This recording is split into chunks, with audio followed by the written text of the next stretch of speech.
नमस्कार। BM daily डिस्रप्टर dose number 15 और 15 इसलिए क्योंकि 15 दिन तक हमारा जो नया स्मॉल केस है बीएमडब्ल्यू डिस्रप्टर्स वो ऑन रहेगा।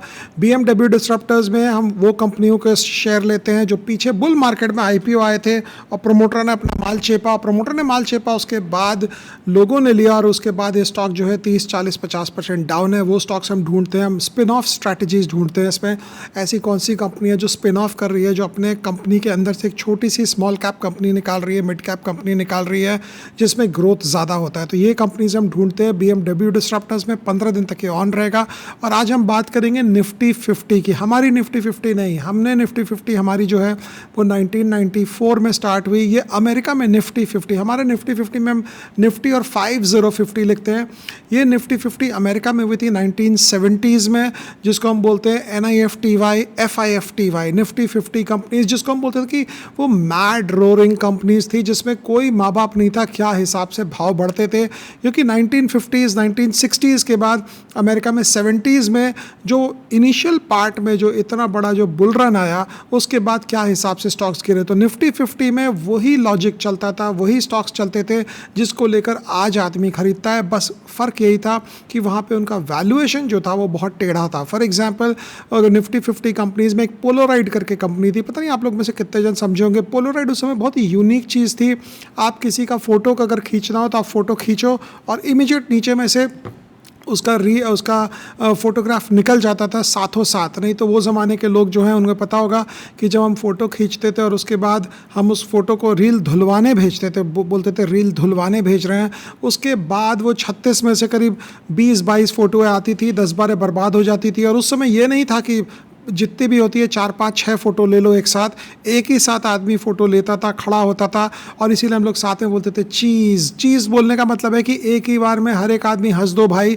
आजकल वो चीज़ वाला कंसेप्ट ही खत्म हो गया, क्योंकि आजकल आप किसी को भी फ़ोटो खींचने बोलते हो, आप बोलते 4-5 ले ले यार, जैसा भी होगा लास्ट में जो होगा अच्छा दे देंगे। तो चीज़ is gone out of fashion.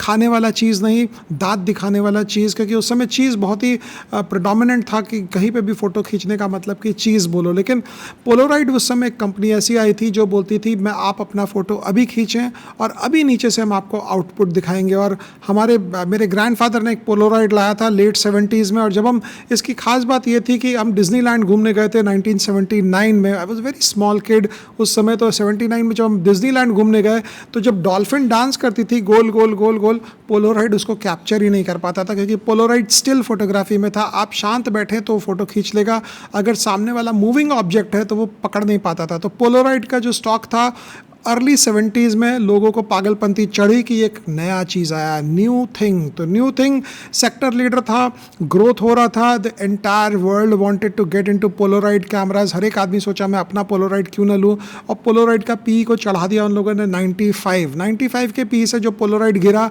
जो आसमान से गिरे तो खजूर के पेड़ पे नहीं लटके, सीधा गडकरी जी के रोड पे गिरे, पूरा ज़ीरो हो गया stock went out of fashion. क्योंकि एक के बाद एक कंपनियां ऐसे ही होती है जब ऊंचे पी पर रहती है और कैसे गिरती है।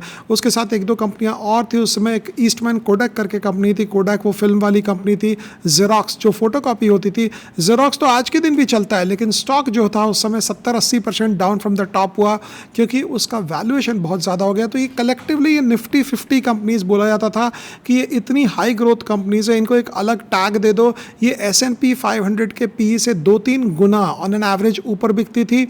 और इनका टोटल पी जो था कलेक्टिवली ये सारी कंपनीज का अगर आप देखेंगे तो करीब 48-50 के पी तक ऊपर गया था, और गिरते गिरते ये 13 के पी पर आ गया। मतलब 70% का वैल्यू इरोजन हुआ ये सारी कंपनीज को ऑन द डिक्लाइन।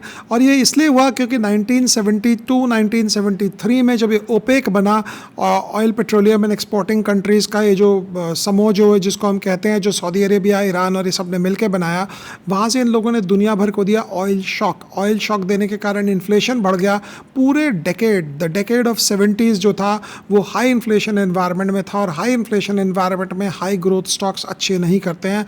और उसी कॉन्टेक्स्ट में सारी कंपनीज जो ऐसी थी जो ऊपर से लटक के नीचे आई। और यहाँ पे अगर आप देखेंगे तो वॉरेन बफेट ने अर्ली 70s में ही cashed out of the entire market. उसने बोला ये मार्केट में मुझे कोई अपॉर्चुनिटी नज़र नहीं आ रही है। और वॉरेन बफेट का पैसा बनने का कारण जो था, उन्होंने बहुत 2-3 क्रिटिकल मोमेंट्स पे उन्होंने एक अजम्पशन ही मारा होगा कि यार अब ये दाम पे हम सारा अपना पोर्टफोलियो खाली कर देते हैं। तो ये जो पोर्टफोलियो खाली किया वॉरेन बफेट ने, ये उनको बहुत फ़ायदेमंद रहा अर्ली 70s में, और फिर वो धीरे धीरे वापस इन्वेस्ट किए एक साथ।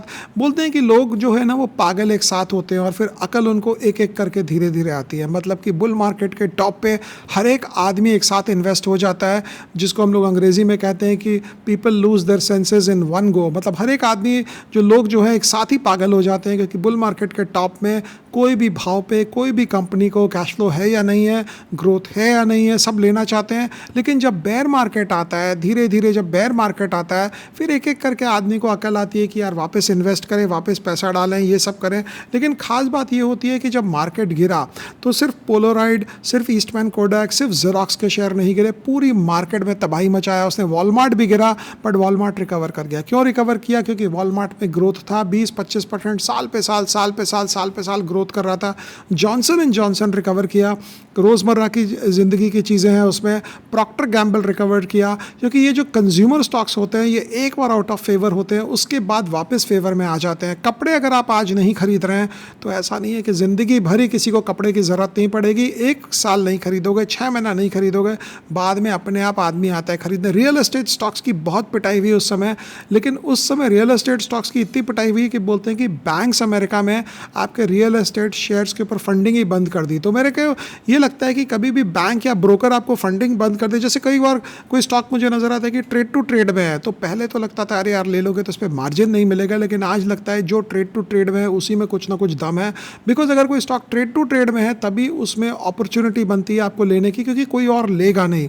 तो जब बैंक्स जब आपको फंडिंग बंद करती है कोई सेक्टर के अंदर, कोई ब्रोकर आपको फंडिंग बंद करता है कोई स्टॉक के अंदर, तो उसको एक अच्छा साइन मानना चाहिए। डजंट मीन कि आप ब्लाइंडली जाकर खरीद लें share, but it surely means कि वहाँ पे आपको second level, third level analysis करनी पड़ेगी।